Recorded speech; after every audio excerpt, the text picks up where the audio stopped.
Hari ini saya akan bertemu dengan teman-teman saya di sebuah lokasi yang sudah kita sepakati untuk melakukan wawancara dengan salah satu pelaku usaha.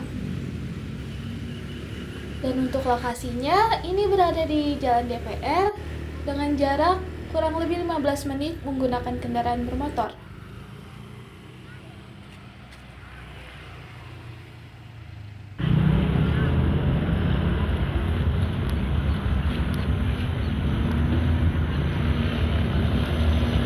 Nanti kita coba ke sana ya kan? Oke.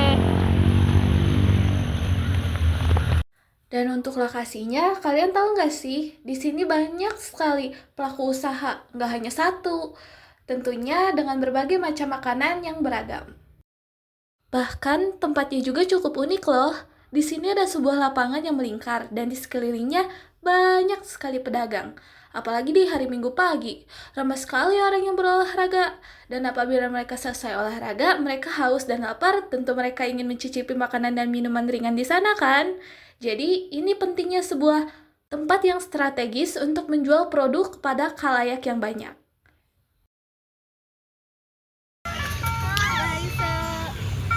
Sekarang kita tuh lagi ada di DPR dan hari ini kita mewawancarai tempat yang mau kita jadikan sebuah tempat wawancara edukasi.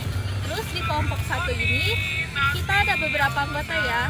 Rina sebagai kameramen dan aku sebagai konsulensi, Selvi, Erika, dan aku bakal sebagai pewawancara. Ada Ninda Sabrina juga yang nanti bakal menyusul ke sini dan mereka juga nggak lupa mempunyai job dan tugas masing-masing.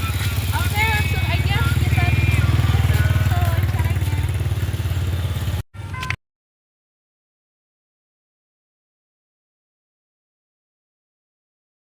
Sebelum ke bagian wawancara, kita lihat dulu yuk cara penyajian kupat tahunya. Di sini mangnya menggunakan sarung tangan loh. Biar apa? Tentu biar higienis, tidak bersentuhan langsung dengan makanan yang akan diberikan kepada pelanggan.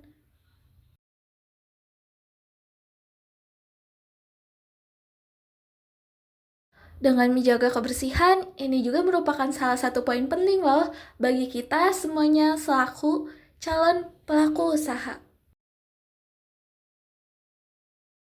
Oke, Terima kasih. makasih Mang.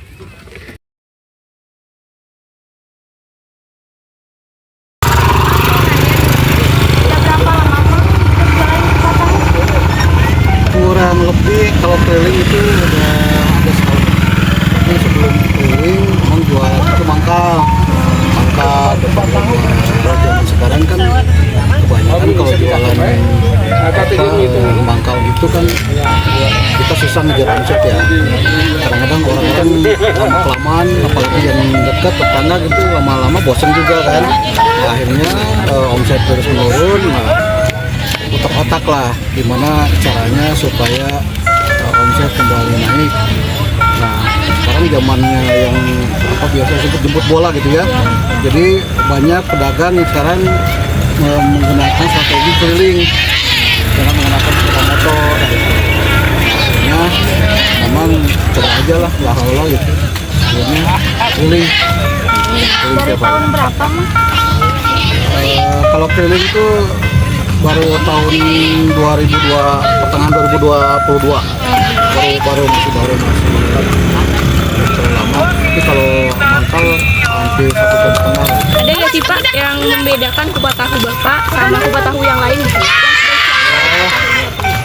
Karena kita harus percaya diri dengan apa kualitas sendiri ya. Salah Kak. Kita percaya diri aja, jadi insya Allah pasti ada bedanya lah. Nah, ini di sini salah satunya dari bumbu aja ya, kita murni 100% bahan dari kacang, tidak ada campuran, jadi cuma kacang sama cabai bahan utama.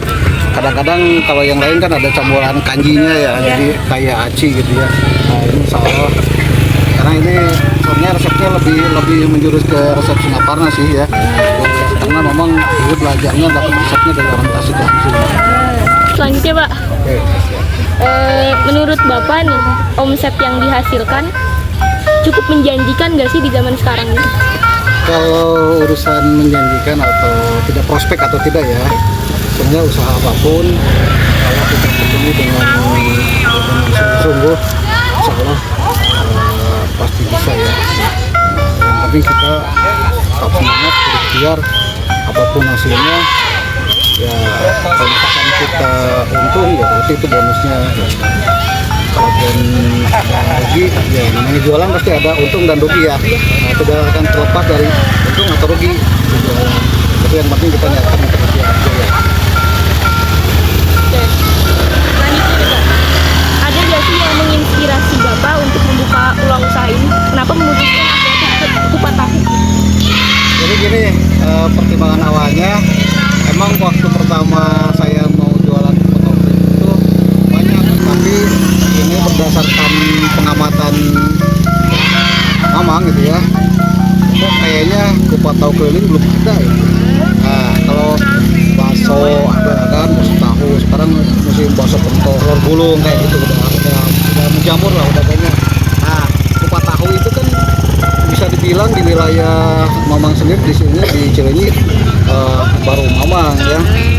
Karena paling sekarang berdua sama tetangga, ada yang tetangga yang ngikutin karena dia tertarik dengan usaha ini, akhirnya dia belajar juga dengan senang hati mau mengajarkan, tapi beda jalur lah. Kalau memang kan ke atas jalurnya, nah tetangga memang ke bawah.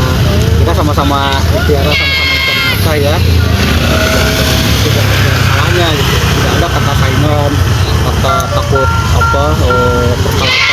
Ya kan rezeki udah diatur sama Allah ya. Nah gitu, jadi kenapa idenya ngambil kupat tahu? Karena nah belum ada kupat tahu keliling, baru mamang nih. Sampai strategi marketingnya, cara memasarkannya mamang punya strategi sendiri. Apa tuh Pak? Mau dengar nih. Nah mamang pakai rekaman. Waduh. Rekaman pakai flash disk, kita coba ya. Boleh Bang. Nah, ini strategi salah satu strategi mamang ya, memasarkan.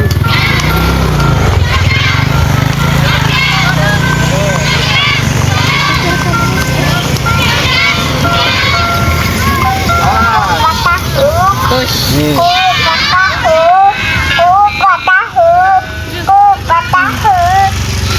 Suara siapa ini? Ini suara cucu mamang, waktu umur 2 tahun. Nah, kenapa mamang pilih strategi gini? Karena kan mamang bingung, mau pukul mangkok identik bakso, mau pukul kentongan identik bakso tahu, cuanki. Terus pakai lonceng, tukang es kan? Nah, terus susu ada, dia punya ciri sendiri. Nah, mamang akhirnya putar otak nih, cari strategi. Akhirnya waktu cucu mamang ke rumah, abang mau jualan apa? Jualan kupat tahu. Kata cucu abah, dia langsung nurunin, langsung bilang kupat tahu ini. Balikan lagi. Coba rekam ya. Nah, mamang jadiin. Sekarang anaknya udah gede, udah mau 6 tahun, udah 5 tahun lebih lah. Kan dia kalau dengerin, dia kalau kangen juga abah mau dengerin deh soal ADD ya. Kenang-kenangan juga ya ini gitu. Ini salah satu strategi marketing mamang gitu, biar lain dari yang lain ya. Oke nih Pak, pertanyaan terakhir. Oke. Apa pesan yang Bapak bisa sampaikan kepada kami anak muda biar suatu saat nanti ingin merintis usaha juga? Pesan yang paling penting itu kalian jangan takut untuk mencoba hal yang positif ya. Tetap bersemangat, jangan kalah sebelum bertempur ya. Jadi jangan pola pikirnya berpikir mau jualan ini udah banyak kan. Kalau misalnya kalian bisa mampu mewujudkan, kenapa tidak, coba aja.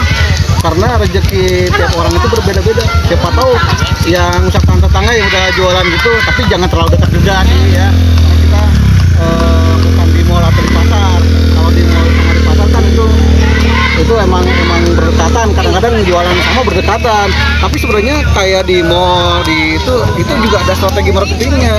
Mereka itu saling membantu sebenarnya.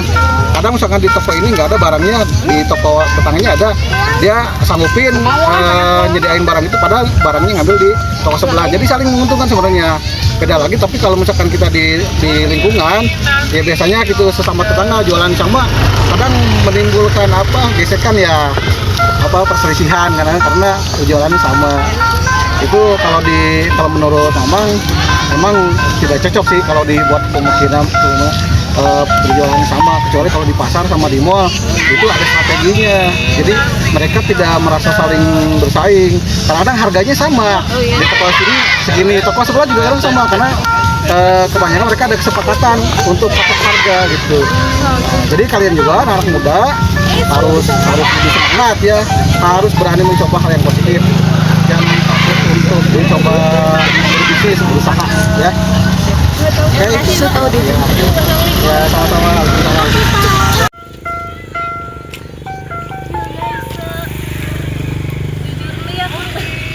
Cuma makan bubur dari rumah. Jadi sekarang aku mau makan.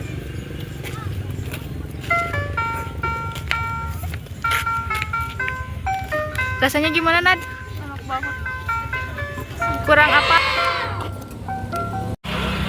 Oke, segitu aja dari kita tujuh karena satu orang lagi ada keperluan mendadak. Dia juga pasti punya job masing-masing.